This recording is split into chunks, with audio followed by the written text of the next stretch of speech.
नमस्कार, हिमाचल बुलेटिन में आपका स्वागत है। पेश है आज के समाचार। मुख्यमंत्री श्री जयराम ठाकुर ने आज शिमला में राजभवन में राज्यपाल श्री राजेंद्र विश्वनाथ आर्लेकर से भेंट की। यह एक शिष्टाचार भेंट थी।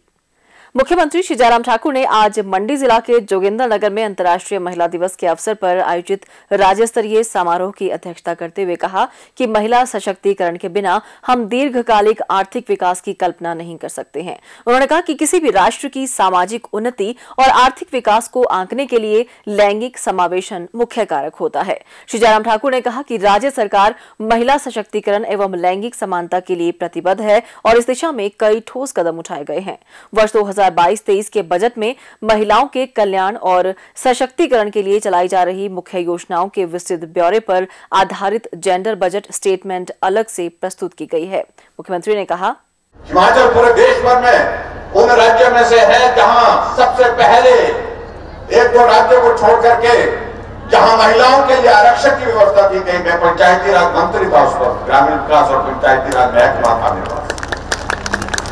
जब ये प्रश्न आया कि महिलाओं के लिए आरक्षण करना चाहिए कि नहीं करना चाहिए, हमने कहा होना चाहिए और करना चाहिए। 50% अगर उनकी आबादी का हिस्सा है, 50% आरक्षण होना चाहिए। और 50% आरक्षण के साथ आज मैं जब देखता हूँ कि माता बहनें पंचायती राज संस्थाओं में अगर चुन करके आई हैं, वो 50% नहीं, वो 60% चुन करके आई है। 10% और ऊपर चले गए। आरक्षण के माध्यम से मातृशक्ति को आगे बढ़ाने के लिए जो सरकार के माध्यम से जो प्रयत्न हुआ वो तो हुआ, लेकिन अपनी प्रतिस्पर्धा, योग्यता, अपनी क्षमता के आधार पर भी माता बहनें आगे बढ़ करके नाम रोशन किया है। उसके लिए मैं विशेष तौर से बधाई देना चाहता हूं आप सभी माताओं बहनों को। हर क्षेत्र में, कोई क्षेत्र आज की तारीख में ऐसा नहीं है जहां माता बहनें नहीं है। हमने हिमाचल प्रदेश में गृहिणी सुविधा योजना की शुरुआत की और गृहिणी का मतलब आप समझते हैं मेरे ख्याल में। और आज मुझे इस बात की प्रसन्नता है कि हिमाचल पूरे देश में पहला राज्य है जहां हर घर, गरीब के घर में भी, गरीब मां बहन के घर में भी गैस का चूल्हा पहुंचा है। 3,25,000 से ज्यादा गैस के चूल्हे घर घर में पहुंचा करके आए ताकि हमारी गरीब बहनें भी गैस की सेवा, गैस के माध्यम से खाना बना सके। पिछले बजट में हमने जितनी भी बेटी हमारी ऐसी है जो बीपीएल परिवार की है, उन बीपीएल परिवार की बेटी जब दूसरे परिवार में शादी होने के पश्चात आती है तो कुछ मदद करनी चाहिए। हमारे मन में ये भाव था, हमने एक बात कही है कि जहां गरीब होगा वहां हमारी सरकार खड़ी उसके साथ होगी। और बीपीएल परिवार की जो गरीब बेटी है, जब उसकी शादी होगी, शादी के दिन हम शगुन के रूप में हम 31,000 उस बेटी के नाम करेंगे। हिमाचल के इतिहास में पहली बार ये हुआ, सरकार की ओर से शगुन 31,000 रुपए का उस बेटी के खाते में जाता है।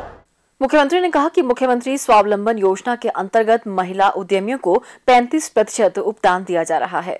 उन्होंने कहा कि कोविड-19 महामारी के दौरान महिलाओं ने महिला मंडलों एवं स्वयं सहायता समूहों के माध्यम से इस वायरस के प्रसार पर नियंत्रण में मुख्य भूमिका निभाई है।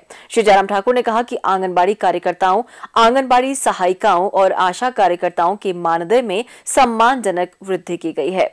उन्होंने कहा कि सिलाई अध्यापिकाओं, मिड डे मील वर्कर, शिक्षा विभाग के जल वाहकों, जल रक्षकों, बहुउद्देशीय कार्यकर्ताओं, पैराफिटर और पंप ऑपरेटरों के मानदेय में भी उल्लेखनीय वृद्धि की गई है।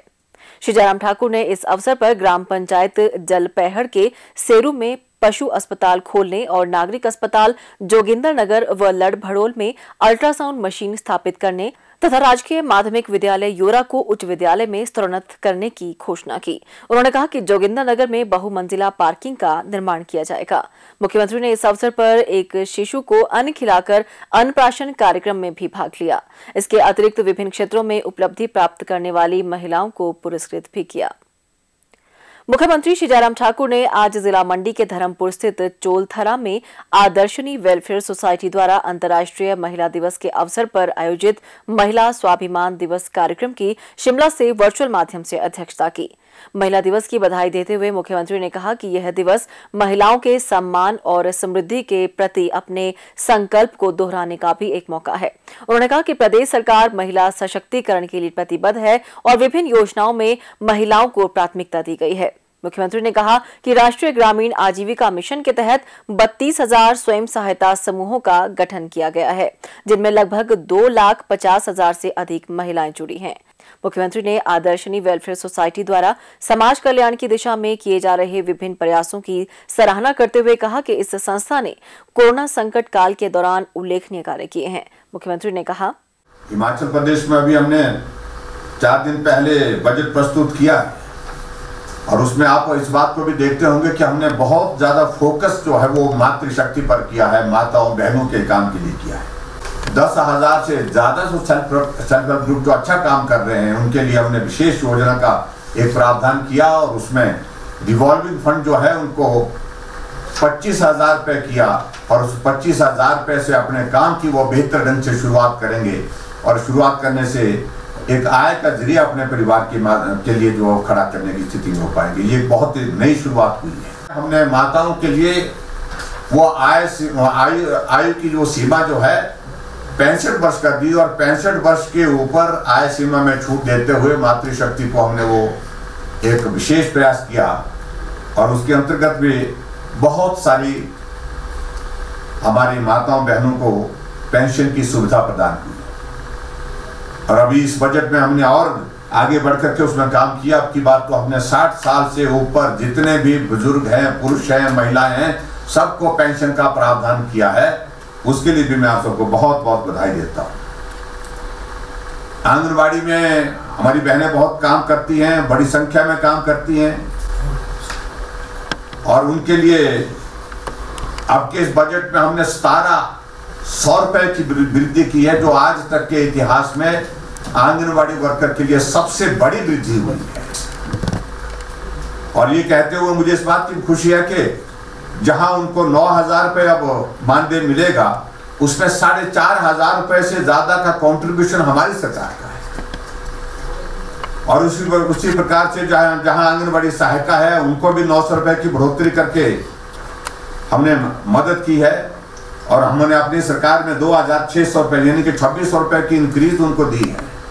मिनी आंगनबाड़ी वर्कर्स को भी 900 रुपये का हमने बढ़ोतरी दी है।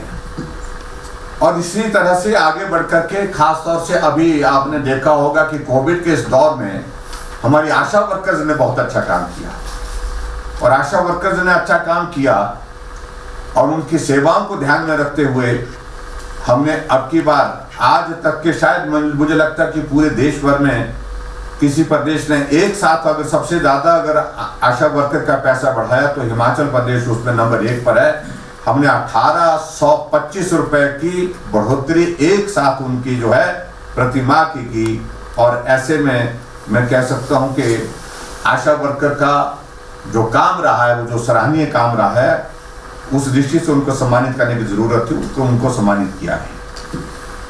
सिलाई वर्कर के लिए भी हमने 900 रुपए की बढ़ोतरी की है और मिड डे मील में जो हमारी बहनें काम कर रही है उनको भी 900 रुपए की बढ़ोतरी की है। ये दोनों बढ़ोतरियां भी आज तक के हमारे हिमाचल प्रदेश के बजट में सबसे बड़ी बढ़ोतरियां हैं।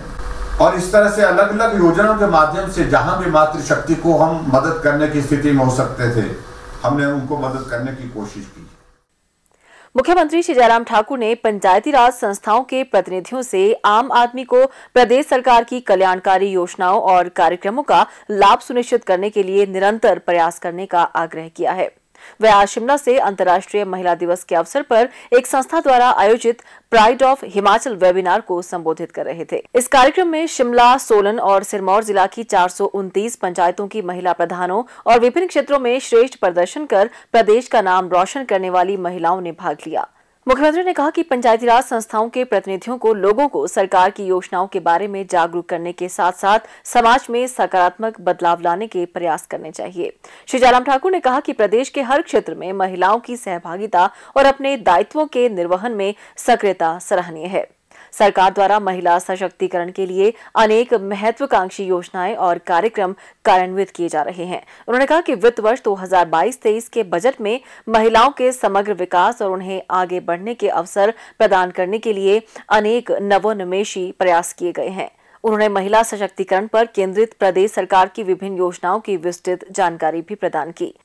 हिमाचल बुलेटिन देखने के लिए सब्सक्राइब करें YouTube channel IPR Himachal, follow करें ट्विटर @DPRHP, लाइक करें Facebook page information and public relations department Himachal Pradesh, visit करें वेबसाइट www.himachalpr.gov.in। इस अंक में इतना ही। कल फिर होगी मुलाकात। दीजिए इजाजत। नमस्कार।